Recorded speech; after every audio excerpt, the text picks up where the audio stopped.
Alhamdulillah, Alhamdulillahil malikil alam, al-aliyyil azimil karimil salam, ghafirid dhanbi wa qabilit tawbi min jami'il asam.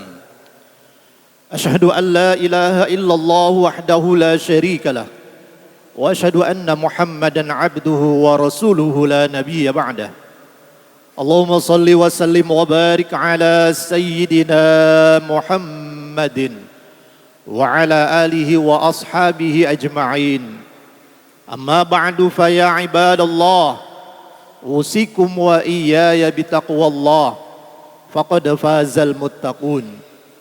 Faqala Allah Ta'ala fil Qur'anil Karim, a'udzu billahi minasy syaithanir rajim. Bismillahirrahmanirrahim. Ya ayyuhalladzina amanu taqullaha haqqa tuqatih wa la tamutunna illa wa antum muslimun. Ma'asyiral muslimin, sedang Jumat rahimakumullah. Di siang ini ada saudara-saudara kita yang ingin rasanya seperti yang kita rasakan hari ini, bisa melaksanakan ibadah sholat Jumat berjamaah di masjid. Namun apalah daya, tubuhnya lemah, hanya bisa berbaring di rumah sakit. Suara azan hanya terdengar dari bilik-bilik jendela mereka. Sambil kemudian dia berucap, andailah aku diberikan kesehatan, aku ingin rasanya memenuhi panggilan azan untuk sholat Jumat berjamaah.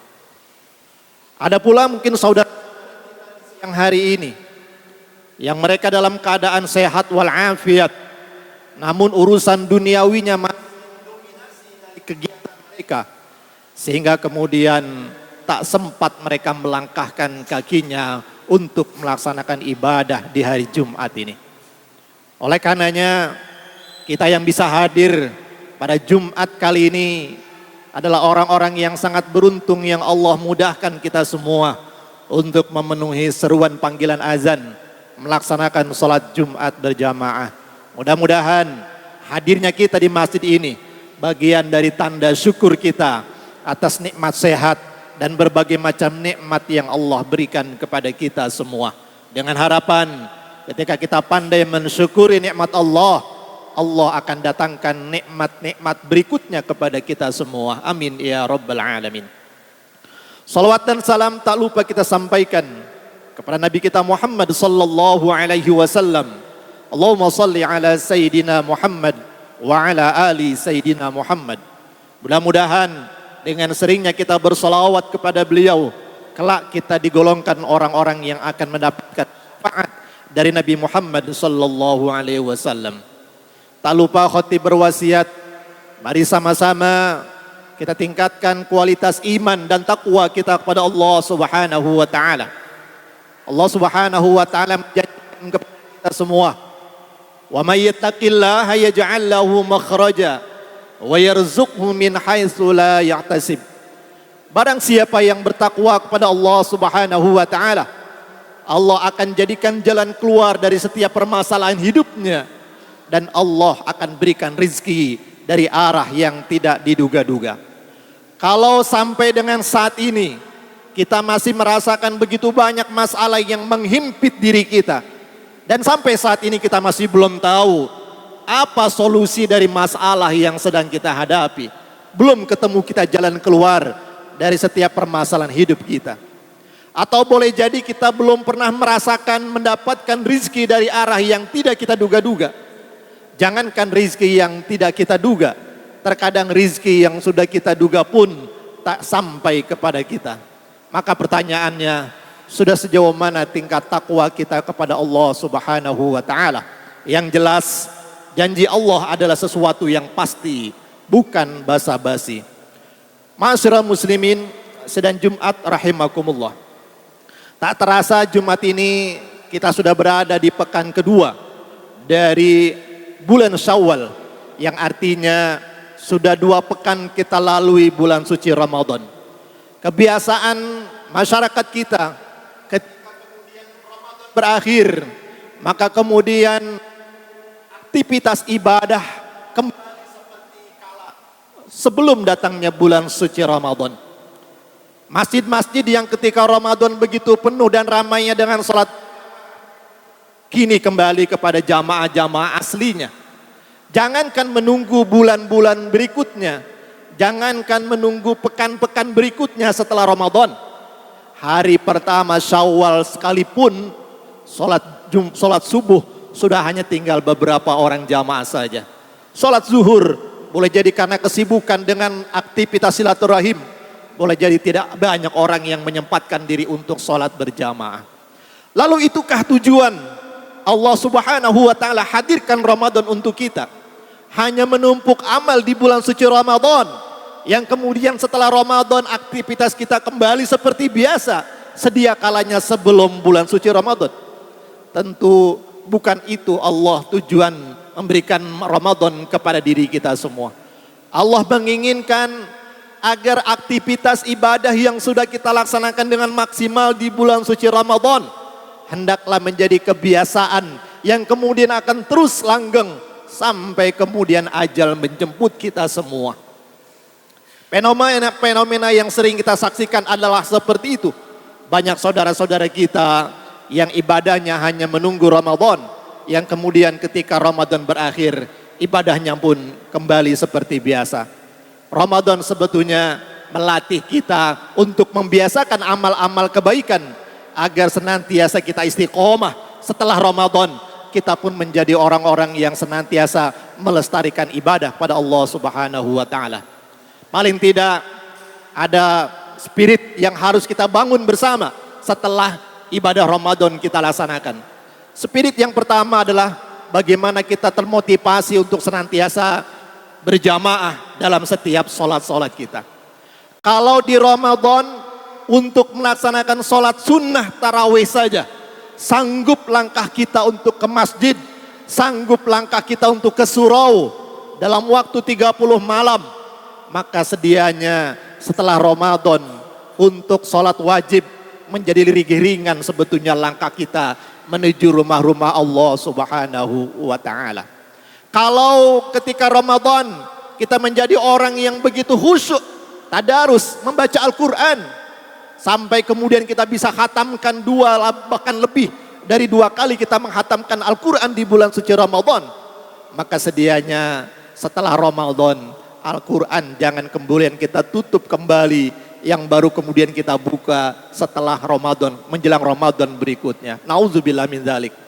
Ramadan bukan bulan penumpuk amal. Ramadan adalah bulan pembiasaan beramal. Alaulah ringan kita membaca Al-Quran dalam kondisi kita lapar, dalam kondisi yang kita begitu sibuk dengan ibadah, sholat sunnah taraweh 20 atau mungkin 8 rakaat di malam harinya, masih sempat kita menghatamkan Al-Quran berkali-kali di bulan suci Ramadan. Maka sedianya ketika kemudian lebih lengang waktu kita di luar bulan suci Ramadan, yang tidak ada sholat sunnah tarawihnya, kita bisa kemudian berzikir, kita kemudian bisa bertadarus Al-Quran. Paling tidak antara maghrib dan isya kita bisa sempatkan untuk membaca Al-Quran 1 juz atau mungkin 2 juz sampai datang kemudian waktu isya tiba. Kalau sudah kita setting diri kita dengan semangat bahwa saya beribadah bukan hanya karena Ramadan, saya beribadah karena Allah Subhanahu wa taala. Kata ulama mengatakan, kun abdan rabbaniyan wala takun abdan ramadhaniyan. Jadilah kalian hamba-hamba Tuhan, hamba-hamba Allah, jangan kalian menjadi hamba-hamba Ramadan. Kalau beribadah karena Ramadan, Ramadan sudah berakhir. Tapi kalau kita beribadah karena Allah, Allah tiada berakhir. Allah yang kita sembah di bulan suci Ramadan, dialah pula yang kita sembah di luar bulan suci Ramadan. Oleh karenanya selepas Ramadan 2 pekan ini, mari kembali kita aktifkan diri kita. Ketika azan berkumandang, segerakan langkah kita menuju rumah-rumah Allah. Ramaikan kembali rumah-rumah Allah. Jangan sampai masjid menjadi sepi kembali selepas Ramadan. Semarakan kembali sholat berjamaah. Ringankan langkah kita menuju rumah Allah Subhanahu wa taala. Kalau setiap kali Allah panggil kita, ringan langkah kita untuk menuju rumahnya, ringan langkah kita untuk memenuhi panggilannya, maka insya Allah Allah akan ringankan pula langkah kita menuju surganya Allah Subhanahu wa taala. Semangat yang kedua, spirit yang kedua selepas Ramadan adalah semangat dan spirit untuk terus berbagi. Ramadan dengan diwajibkannya bulan suci Ramadan, dengan berpuasa di bulan suci Ramadan selama 1 bulan penuh, Allah bukan sedang menginginkan kita hanya bisa menahan lapar dan haus di siang hari di bulan suci Ramadan. Allah bukan sedang menyiksa hamba-hambanya dengan tidak makan dan tidak minum. Allah sedang ingin memberikan pembelajaran kepada kita bahwa begitulah rasanya lapar yang dirasakan oleh saudara-saudara kita. Betapa tidak enaknya kita di siang hari, di tengah terik yang begitu panasnya, kita tak bisa minum. Bukan karena tidak ada yang diminum, banyak minuman tersedia mungkin di rumah kita, tapi karena kita dilarang oleh Allah untuk minum, rasanya kemudian kita tahan dahaga kita. Lapar di siang hari, lemas tubuh kita, ingin rasanya kita makan di siang hari, tapi kemudian kita masih menahan sampai beduk azan maghrib tiba karena Allah melarang kita untuk makan di siang hari. Rasa tidak enaknya haus, rasa tidak enaknya lapar, itulah yang dirasakan oleh saudara-saudara kita yang berada dalam garis kemiskinan. Oleh karenanya 30 hari Allah latih kita semua.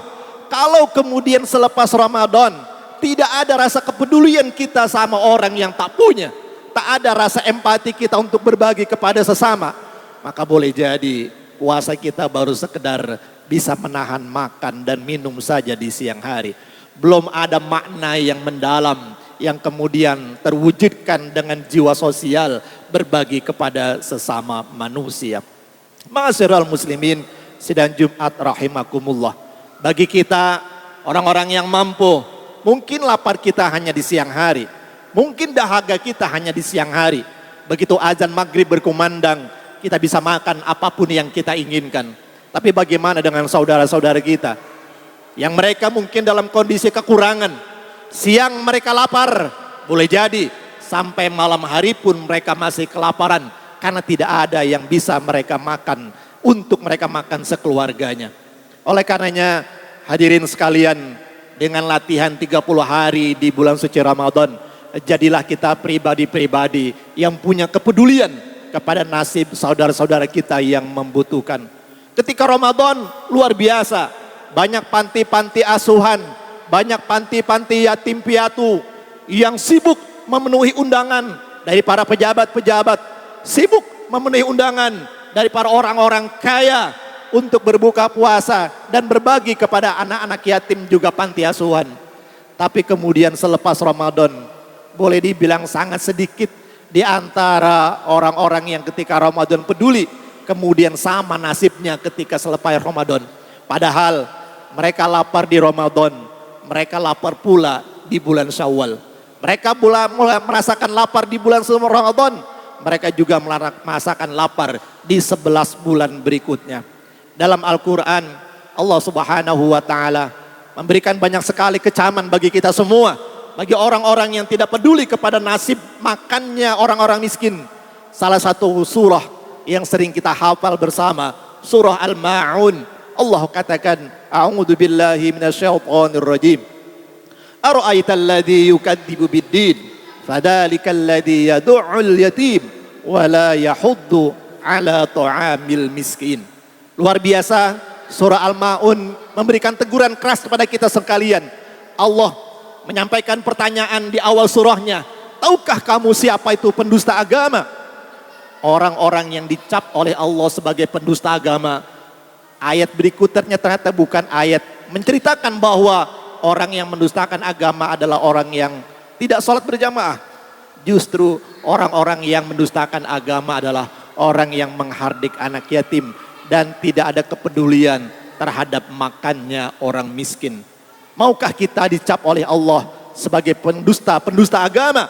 Tentu kita semua menghindar agar kita selamat dari cap sebagai pendusta agama. Oleh karenanya mari selepas Ramadan jiwa berbagi jangan pernah kita hilangkan.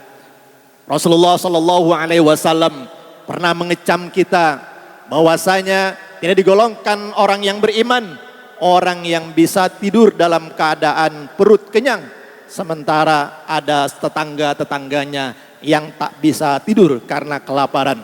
Boleh jadi mungkin kita nyaman hidup ini, penuh dengan kebahagiaan, penuh dengan limpahan makanan, materi dan lain sebagainya. Tapi kita perhatikan bagaimana tetangga-tetangga kita semua. Boleh jadi mereka untuk makan sehari-hari saja sudah susah untuk memenuhi kebutuhan makan mereka sehari-hari. Tentu bukan sesuatu yang mudah. Oleh karenanya latihan puasa di bulan suci Ramadan melatih kita untuk menjadi pribadi yang mudah untuk berbagi kepada sesama. Tak akan habis harta yang kita keluarkan untuk berbagi kepada sesama. Bahkan dalam surah Al-Haqqah Allah Subhanahu wa taala menyampaikan bahwa nanti di hari kiamat ada orang yang mendapatkan kitab dari tangan kanan dan ada orang yang mendapatkan kitab dari tangan kiri. Orang-orang yang mendapatkan kitab dengan tangan kanan dengan begitu senangnya dan yakinnya akan masuk dalam surganya Allah Subhanahu wa taala. Dan orang yang mendapatkan kitab dari tangan kiri, dia sudah paham bahwa dirinya akan celaka. Siapa golongan orang-orang yang mendapatkan kitab dari tangan kiri ketika hari kiamat nanti? Dalam Al-Quran Allah katakan, innahum kanu la yu'minu billahil azim wa la yahuddu ala ta'amil miskin. Bayangkan, orang yang nanti akan mendapatkan kitab dari tangan kiri adalah orang yang tidak beriman kepada Allah dan tidak ada kepedulian terhadap makannya orang miskin. Kalau ditanya kita beriman, insya Allah kita adalah orang-orang yang beriman. Kita percaya kepada Allah Subhanahu wa taala. Tapi sudahkah kita kemudian menjadi orang yang senantiasa di setiap harinya orang yang peduli terhadap makannya orang miskin? Ayat ini menggambarkan kepada kita bahwa kepedulian itu sangat penting untuk kita miliki. Allah tidak mengatakan dalam ayat itu sekedar orang-orang yang memberi makan, tapi Allah gunakan kata-kata orang yang tidak ada kepedulian terhadap makannya orang miskin. Mudah-mudahan kita menjadi orang yang punya rasa peduli, yang kemudian dengan rasa peduli itu kita menggerakkan satu dengan yang lainnya. Kita berkolaborasi dengan lembaga-lembaga lainnya. Kita data siapa di antara tetangga-tetangga kita yang kelaparan, siapa di antara tetangga-tetangga kita yang berada dalam garis bawah garis kemiskinan. Maka kemudian itulah yang menjadi prioritas kita untuk kita santuni dalam setiap bulannya. Karena boleh jadi mereka untuk memikirkan makan saja dalam sehari-hari sulit untuk mereka temukan mendapatkan sesuap nasi. Mudah-mudahan latihan Ramadan melatih kita menjadi orang yang semangat beribadah. Membiasakan diri kita untuk senantiasa meningkatkan berjamaah dalam sholat-sholat fardu kita. Menjadi orang yang senantiasa membaca Al-Quran sebagai sebuah kebiasaan Ramadan yang kemudian kita baca dalam keseharian. Kalau Ramadan bisa kita hatamkan 2-3 kali, paling tidak selepas Ramadan 1 bulan sekali kita bisa memprogramkan untuk hatam Al-Quran. One day one juz, sehari kita upayakan 1 juz kita baca Al-Quran. Maka insya Allah setiap bulan kita menghatamkan Al-Quran. Yang ketiga, spirit Ramadan. Selepas Ramadan, maknai puasa, maknai dari tujuan puasa, yaitu bagaimana kemudian rasa kepedulian kita muncul kepada orang-orang yang membutuhkan. Mudah-mudahan Allah golongkan kita menjadi orang-orang yang sukses dalam Ramadan, yaitu orang-orang yang bisa memaknai Ramadan dengan sesungguhnya dan orang-orang yang istiqomah menjaga ibadah selepas Ramadan berakhir. Amin ya rabbal alamin. Inna ahsanal kalam wa abyana nizam Kalamullahil malikil alam. Wallahu ta'ala yaqul wa biqaulihi yahtadil muhtadun. A'udzu billahi minasyaitonir rajim. Bismillahirrahmanirrahim. Wal 'asr. Innal insana lafi khusr illa alladziina amanu wa 'amilus shalihat wa tawassaw bil haqqi wa tawassaw bis sabr. Barakallahu li wa lakum fil Qur'anil 'azim wa nafa'ani wa iyyakum bima fihi minal ayati wa dzikril hakim. Aqulu qawli hadha wa astaghfirullahal azim li wa lakum wa lisairil muslimina wal muslimat wal mu'minina wal mu'minat fastaghfiruh innahu huwal ghafurur rahim.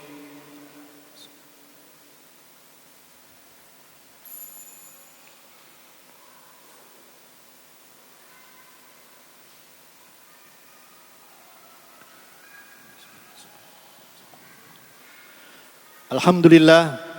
Alhamdulillahilladzi amarna bil ittihad wal i'tisam bihablillahil matin. أشهد أن لا إله إلا الله وحده لا شريك له إياه نعبد وإياه نستعين وأشهد أن محمدا عبده ورسوله المبعوث رحمة للعالمين اللهم صل وسلم وبارك على سيدنا محمد وعلى آله وأصحابه أجمعين أما بعد فيا عباد الله أوصيكم وإياي بتقوى الله فقد فاز المتقون وقال الله تعالى في القرآن الكريم أعوذ بالله من الشيطان الرجيم بسم الله الرحمن الرحيم يا أيها الذين آمنوا اتقوا الله حق تقاته ولا تموتن إلا وأنتم مسلمون واعلموا أن الله صلى على نبيه قديما فقال تعالى إن الله وملائكته يصلون على النبي يا أيها الذين آمنوا صلوا عليه وسلموا تسليما اللهم صل على سيدنا محمد وعلى آل سيدنا محمد كما صليت على إبراهيم وعلى آل إبراهيم وبارك على سيدنا محمد وعلى آل سيدنا محمد كما باركت على إبراهيم وعلى آل إبراهيم في العالمين إنك حميد مجيد ورضي الله تبارك وتعالى عن كل صحابة أجمعين وعلى التابعين وعلينا معهم برحمتك يا أرحم الراحمين اللهم اغفر للمسلمين والمسلمات والمؤمنين والمؤمنات الأحياء منهم والأموات إنك سميع قريب مجيب دعوات يا قاضي الحاجات اللهم أرنا الحق حقا وارزقنا اتباعه وأرنا الباطل باطلا وارزقنا اجتنابه اللهم انصر إخواننا المسلمين المجاهدين في فلسطين اللهم انصر إخواننا المجاهدين في فلسطين وفي كل مكان والزمان ربنا اجعلنا مقيم الصلاة ومن ذريتنا ربنا وتقبل دعاء ربنا آتنا في الدنيا حسنة وفي الآخرة حسنة وقنا عذاب النار عباد الله إن الله يأمر بالعدل والإحسان وإيتاء ذي القربى وينهى عن الفحشاء والمنكر والبغي يعظكم لعلكم تذكرون فاذكروا الله العظيم يذكركم واشكروه على نعمه يزدكم ولذكر الله أكبر أقم الصلاة